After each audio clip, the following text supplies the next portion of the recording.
Assalamualaikum warahmatullahi wabarakatuh. Video ini adalah hasil diskusi kelompok kami tentang konteks sosiokultural di daerah yang sesuai dengan pemikiran Ki Hajar Dewantara. Adapun nama-nama tim anggota kelompok kami yaitu yang pertama Desi Sukmayanti Harahap dari Sekolah SMK Negeri 1 Barumon. Yang kedua Ibu Domita Pariani Dongoran dari Sekolah SMK Negeri 1 Barumon. Yang ketiga Elida Fitri Nasution dari Sekolah SMA Swasta Abdi Utama Sibuhuan. Yang keempat Duria Holila Hasibuan dari Sekolah SD Negeri 0106 Sibuhuan Jaya. Yang kelima Siti Jamila Harahap dari Sekolah SD Negeri 0913 Sigading dengan pengajar praktik Ibu Eva Rosanda Daulae dan fasilitator Bapak Rahmat Nasution.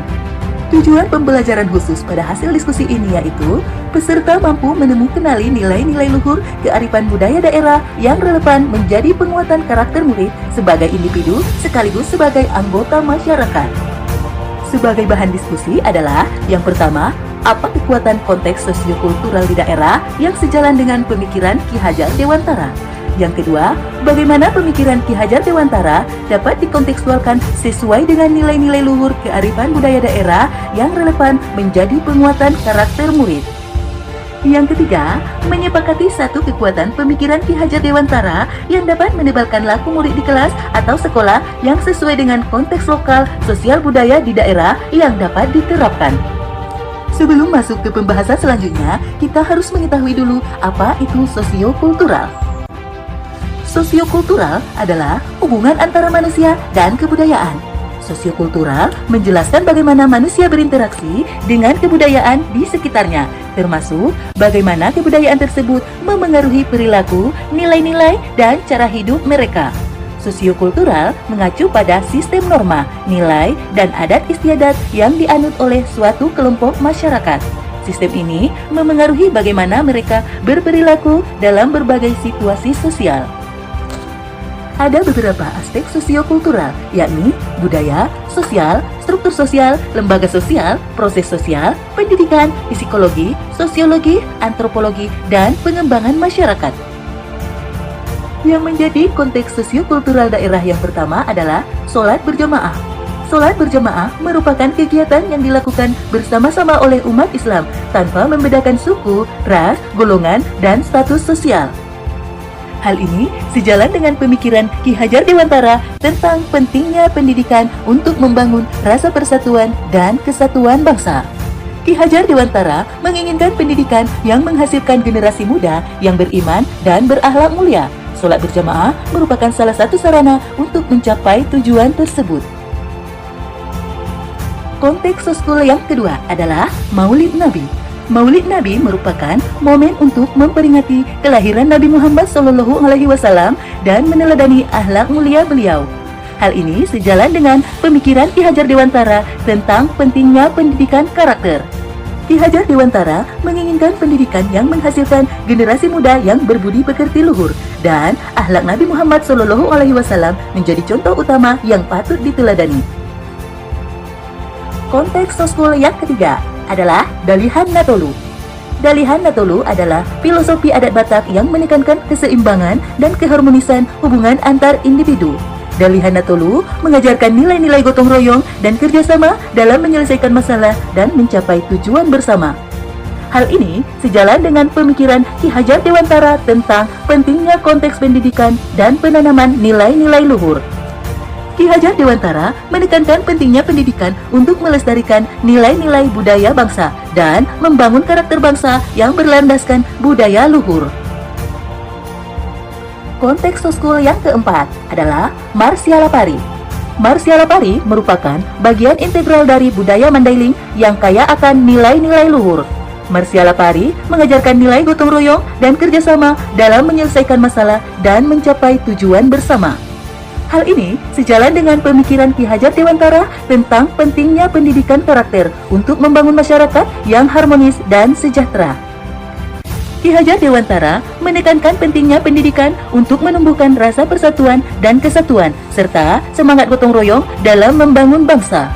Bahan diskusi yang kedua, bagaimana pemikiran Ki Hajar Dewantara dapat dikontekstualkan sesuai dengan nilai-nilai luhur kearifan budaya daerah asal yang relevan menjadi penguatan karakter murid. Yang pertama, sholat berjamaah. Sholat berjamaah dapat memperkuat keimanan dan ketakwaan peserta didik kepada Allah Subhanahu wa Ta'ala. Dengan sholat berjamaah, mereka akan lebih dekat dengan Allah Subhanahu wa Ta'ala dan lebih mudah untuk terhindar dari perbuatan dosa. Hal ini akan membuat mereka menjadi pribadi yang lebih baik dan berakhlak mulia. Bentuk implementasi penguatan karakter murid di sekolah adalah dengan membuat jadwal sholat berjamaah di sekolah. Yang kedua, dengan menyediakan tempat sholat yang nyaman dan bersih. Yang ketiga, memperbanyak ceramah tentang keutamaan sholat berjamaah. Yang keempat, memberikan penghargaan kepada peserta didik yang rajin sholat berjamaah. Dan yang kelima, mengadakan kegiatan sholat berjamaah di sekolah. Yang kedua, Maulid Nabi. Maulid Nabi merupakan salah satu hari besar Islam yang penting untuk diperingati di sekolah. Peringatan Maulid Nabi dapat menjadi momen yang tepat untuk menanamkan nilai-nilai Islam dan memperkuat karakter peserta didik. Bentuk implementasi penguatan karakter murid di sekolah adalah yang pertama, dapat meneladani akhlak Nabi Muhammad SAW. Yang kedua, dapat meningkatkan rasa cinta dan hormat kepada Nabi Muhammad SAW. Yang ketiga, dapat memperkuat keimanan kepada Allah Subhanahu wa Ta'ala. Yang keempat, dapat meningkatkan rasa syukur atas nikmat Allah Subhanahu wa Ta'ala. Yang kelima, dapat meningkatkan rasa persaudaraan dan solidaritas sesama umat Islam. Yang keenam, dapat memperkuat rasa persatuan dan kesatuan. Yang ketiga, dalihan natulu atau penerapannya di sekolah adalah dengan musyawarah. Musyawarah merupakan nilai luhur bangsa Indonesia yang penting untuk ditanamkan sejak dini kepada peserta didik. Sekolah sebagai salah satu lembaga pendidikan memiliki peran penting dalam mengimplementasikan nilai musyawarah dalam berbagai aspek kehidupan di sekolah. Bentuk implementasi penguatan karakter murid di sekolah adalah melalui pemilihan pengurus kelas, pembuatan peraturan kelas, penyelesaian konflik, kegiatan kelompok, dan pengambilan keputusan di sekolah. Yang keempat, Marsyala Pari. Penerapannya di sekolah adalah gotong royong. Gotong royong merupakan salah satu nilai luhur bangsa Indonesia yang penting ditanamkan sejak dini kepada anak-anak, termasuk di lingkungan sekolah. Bentuk implementasi penguatan karakter murid di sekolah adalah yang pertama, mengintegrasikan nilai gotong royong dalam kurikulum sekolah. Yang kedua, melaksanakan kegiatan gotong royong di sekolah. Yang ketiga, menumbuhkan budaya saling tolong-menolong di sekolah. Yang keempat, memberikan penghargaan kepada siswa yang bergotong royong. Dan yang kelima, menjalin kerjasama dengan orang tua dan masyarakat. Dari beberapa konteks sosiokultural tersebut, kami menyepakati satu kegiatan yang akan diterapkan di sekolah, yaitu gotong royong di kelas. Tujuannya yaitu dapat meningkatkan rasa kebersamaan dan persatuan antara siswa. Yang kedua, dapat mengajarkan siswa untuk saling tolong-menolong dalam bekerja sama. Yang ketiga, dapat menumbuhkan rasa tanggung jawab siswa terhadap kebersihan dan kerapian kelas. Dan yang keempat, dapat menciptakan kelas yang nyaman dan kondusif untuk belajar. Sebagai sasaran dalam kegiatan ini adalah semua siswa di kelas, dan jadwal pelaksanaannya direncanakan setiap hari Jumat. Kegiatan-kegiatan yang akan dilaksanakan yaitu menyapu ruang kelas, mengepel lantai kelas, membersihkan jendela kelas, membersihkan taman kelas, merapikan kursi dan meja, dan menghias kelas. Penilaian terhadap kegiatan gotong royong di kelas ini dapat dilakukan dengan cara observasi, di mana guru mengamati partisipasi dan kerjasama siswa selama kegiatan berlangsung. Yang kedua, penilaian diri, di mana siswa diminta untuk menilai diri mereka sendiri tentang partisipasi dan kerjasama mereka dalam kegiatan gotong royong. Yang ketiga, penilaian teman sebaya, di mana siswa diminta untuk menilai teman sebayanya tentang partisipasi dan kerjasama mereka dalam kegiatan gotong royong. Dalam kegiatan ini, tentu akan ada tantangan dan solusi yang akan dihadapi. Tantangannya yaitu kurangnya partisipasi siswa, kurangnya kerjasama, kurangnya kepemimpinan siswa, kurangnya sumber daya, dan kurangnya waktu.